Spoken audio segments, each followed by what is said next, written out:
सिर्फ डीडी उर्दू पर बरोज़े जुमा रात 8:30 बजे।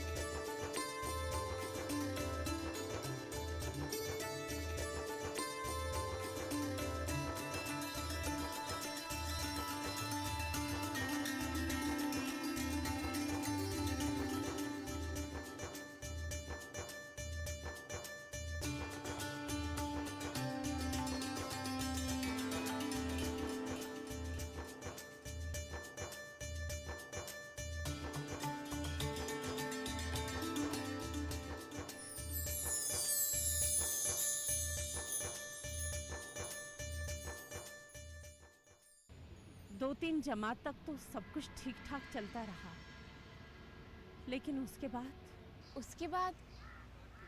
बाद क्या हुआ? किसी ने मेरी मामी के कान भरने शुरू कर दिए कि एक तो पराई औलाद को पालती हो, खिलाती पिलाती हो, कपड़े लते सिलाती हो, और आप रीत रिवाज के खिलाफ उसे पढ़ा लिखा कर मेमसा बनाना चाहती हो। बस इसी बात से मेरे मामा मामी में खिटपिट शुरू हो गई। और फिर एक दिन जब मैं मामी के मना करने के बावजूद स्कूल चली गई तो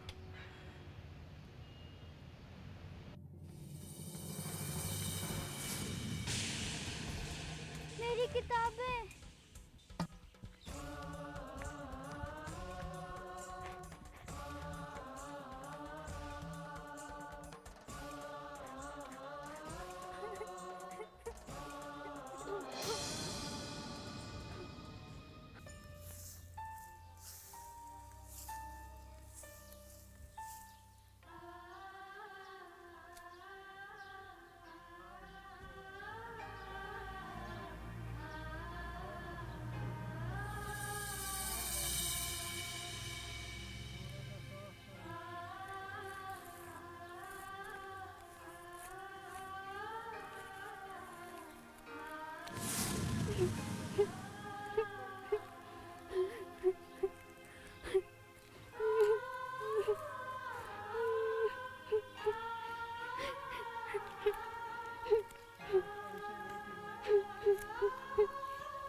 सच बताऊं बेटी, तुम्हें देखकर तो कभी कभी मुझे ऐसा लगता है जैसे मैं अपनी बीती हुई जिंदगी फिर से जी सकूंगी, कामयाबी और खुशी से भरी जिंदगी की बहारें फिर से पा सकूंगी, सिर्फ तुम्हारी वजह से, सिर्फ तुम्हारी वजह से। बुआ जी, मेरी अच्छी बुआ जी। मैं नहीं पढ़ पाई तो क्या हुआ? तू पढ़ लिख कर कुछ बनेगी तो मुझे लगेगा मैंने सब कुछ पा लिया, सब कुछ। ऐसा ही होगा, जरूर होगा। अल्लाह करे। लेकिन मेरू, हमारे गांव और हमारे समाज में ये इतना आसान नहीं होगा। क्यों? क्योंकि यहाँ के लोगों की आंखों पर जहालत के गिलाफ चढ़े हुए हैं। तुम्हें अंदाजा भी नहीं होगा कि बरसों से ये लोग कितनी होनहार और काबिल लड़कियों के पर काटते आए। तीसरी चौथी जमात में पहुंचती नहीं वो, क्यों नहीं स्कूल से उठा लिया जाता है, फिर या तो उन्हें रसोई में झोंका जाता है या डोली में लाद कर उन्हें रुखसत किया जाता है। बुआ जी, क्या आपको लगता है कि उन लड़कियों में ऐसी लड़कियां भी होंगी जो अपनी अधूरी छोड़ी हुई तालीम को मुकम्मल करने का ख्वाब अभी भी देख रही हो? होंगी, जरूर होंगी। तो क्यों ना हम उनके ख्वाबों को पूरा करने की कोशिश करें? हम मतलब हम क्या कर सकते हैं? कैसे? घर घर जाकर उन लड़कियों से बात करेंगे जिन्होंने अपनी तालीम अधूरी छोड़ी है। उन्हें समझाएंगे कि अगर वो चाहें तो अभी भी पढ़ लिख सकती हैं। मान जाएंगे वो? और उनके घर वाले? बुआ जी, हम एक बार कोशिश तो कर सकते हैं। ज्यादा से ज्यादा क्या होगा, उनके वालिदैन मना ही कर देंगे ना। बात तो ठीक है मेहरू, मगर क्या बुआ जी? मुल्क के कई इलाकों में ऐसी ही कोशिशों से बदलाव आया है। जब गांव की लड़कियों को तालीम की अहमियत समझा दी जाएगी तो देखिएगा सबकी सोच बदल जाएगी। गांव की औरतें ही क्या, मर्द भी हमारा साथ देंगे, प्रधान चौधरी भी। ये सब किसने सिखाया है तुम्हें? तू तो वाकई बड़ी हो गई। कलेक्टर नहीं बन जाएगी तू। बुआ जी, आप भी ना कमाल कर दी हैं कि आप हमेशा मुझे कलेक्टर नहीं बनाने के पीछे क्यों पड़ी रहती हैं? देख मेहरू, मेरी कही बात एक दिन जरूर सच होगी। एक मेरे कलेक्टर नहीं बनने से कुछ नहीं होगा।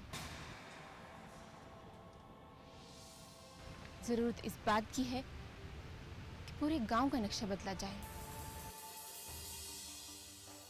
मेरू, तू सच में ही पूरे गांव की लड़कियों के बारे में सोचती है? क्यों नहीं सोच सकती? पता नहीं। बुआ जी, आप बस मेरा साथ दीजिए, फिर देखिए क्या कर सकते हैं हम। मेरी मेरू, मेरी बच्ची। मेरी जैतून बेगम।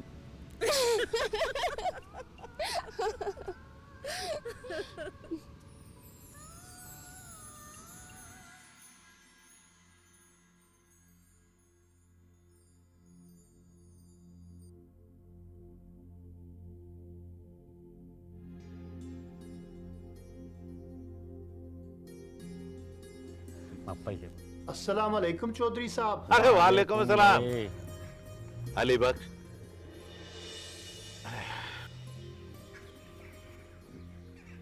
क्यों भाई इस बार हमारे 4 कपड़े सिलने में इतनी देर? तुम्हारे पास काम बढ़ गया है या बुढ़ापे के कारण काम कर नहीं पा रहे हो तुम? माफी चाहता हूँ चौधरी साहब, अब की बार जरा सी ताखीर हो ही गई। ये सिलाई भी कुछ खुरदरी जैसी लग रही है। लगता है तुम्हारी आंखों की बिनाई जवाब दे चुकी है। नहीं नहीं चौधरी साहब, ऐसी बात नहीं है, एकदम बढ़िया सिलाई है ये तो। न जाने आपको ऐसा क्यों लग रहा है। सटिया गया मास्टर। हाँ, चौधरी साहब ने कहा सिलाई ठीक नहीं है, सिलाई ठीक नहीं है। इसमें बहस करने की क्या बात है? मकाम और मौका समझा करो अली बख्श, तब जाके बहसबाजी किया करो। माफी चाहता हूँ चौधरी साहब, थोड़ी बहुत ऊंच नीच तो हो ही जाती है। मेरी उम्र के तकाजे तो हैं ही। अरे अली बख्श, तुम्हारी मजबूरी को हम समझ सकते हैं, मगर देखो अगर हम चाहें तो अपने सारे खानदान के कपड़े शहर से सिलवा सकते हैं, मगर नहीं, हमारा ज़मीर इजाजत नहीं देता, क्योंकि तुम्हारा इस घर के साथ बड़ा पुराना ताल्लुक है, इसलिए तुम्हारी रोजी रोटी का ख्याल तो रखना ही पड़ता है ना। आपकी मेहरबानी है चौधरी साहब, आइंदा आपको शिकायत का मौका नहीं मिलेगा। खैर छोड़ो, तुम ये बताओ बेटी कैसी है तुम्हारी? ठीक है चौधरी साहब, अल्लाह का शुक्र है। उसके ब्याह के बारे में भी कुछ सोचा है या ख्वाब खरगोश में ही हो? नहीं चौधरी साहब, वो अभी पढ़ रही है। सोचता हूँ पढ़ लिख कर किसी काबिल हो जाती तो समझूंगा शादी से बड़ा फर्ज पूरा कर लिया मैंने। अरे शाबाशे अली बख्शे, तुम तो बड़ी बड़ी बातें करने लगे हो अली बख्श। अब अपनी बेटी की पढ़ाई के चक्कर में समाज और गांव के रीति रिवाज भूल मत जाना। अली बख्शा, बेटी की पढ़ाई लिखाई तो ठीक है, लेकिन बुजुर्गों ने कहा है खुशकिस्मत बाप वही है जो अपनी बेटी की डोली उठते हुए देखे। हाँ। देखो, पते की बात तो यह है अली बख्श कि क्या करेगी तुम्हारी बेटी पढ़ लिख कर। तुम पहले ही दमे के मरीज हो, इसलिए अपनी जिम्मेदारी का एहसास करो।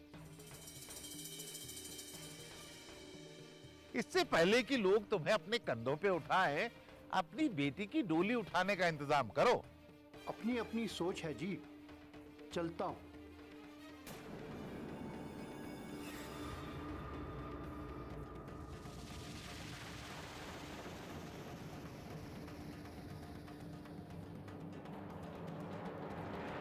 अगर सिलाई के पैसे अभी मिल जाते तो बेहतर होता। चौधरी की बात का बुरा मान गया अली बख्श। नहीं नहीं, वो बात भी नहीं है, मैं जल्दी में हूं। अरे कोई बात नहीं, आदमी शरीफ है, अक्लमंद है, ज़हीन है, हमारी बात समझ गया है।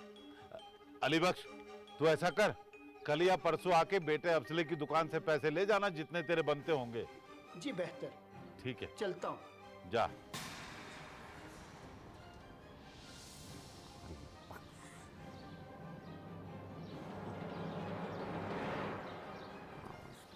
मुंशी खान, बात समझ में आई कि नहीं? आ गई चौधरी साहब।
खैर छोड़ो, तुम ये बताओ बेटी कैसी है तुम्हारी?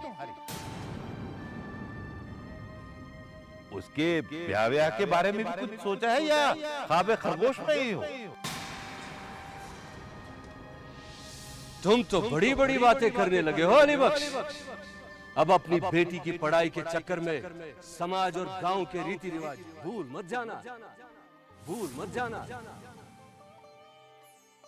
अली बख्शा, बेटी की पढ़ाई लिखाई तो ठीक है, लेकिन बुजुर्गों ने कहा है खुशकिस्मत बाप वही है जो अपनी बेटी की डोली उठते हुए देखे। उसके ब्याह के बारे में भी कुछ सोचा है या ख्वाब खरगोश में ही हो? तुम तो बड़ी बड़ी बातें करने लगे हो अली बख्श। अब अपनी बेटी की पढ़ाई के चक्कर में समाज और गांव के रीति रिवाज भूल मत जाना। लेकिन बुजुर्गों ने कहा है खुशकिस्मत बाप वही है जो अपनी बेटी की डोली उठते हुए देखे। देखो, पते की बात तो ये है अली बख्श कि क्या करेगी तुम्हारी बेटी पढ़ लिख कर? तुम पहले ही दमे के मरीज हो, इसलिए अपनी जिम्मेदारी का एहसास करो, अपनी जिम्मेदारी का एहसास करो, अपनी जिम्मेदारी का एहसास करो। इससे पहले कि लोग तुम्हें अपने कंधों पे उठाएं, अपनी बेटी की डोली उठाने का इंतजाम करो, अपनी बेटी की डोली उठाने का इंतजाम करो।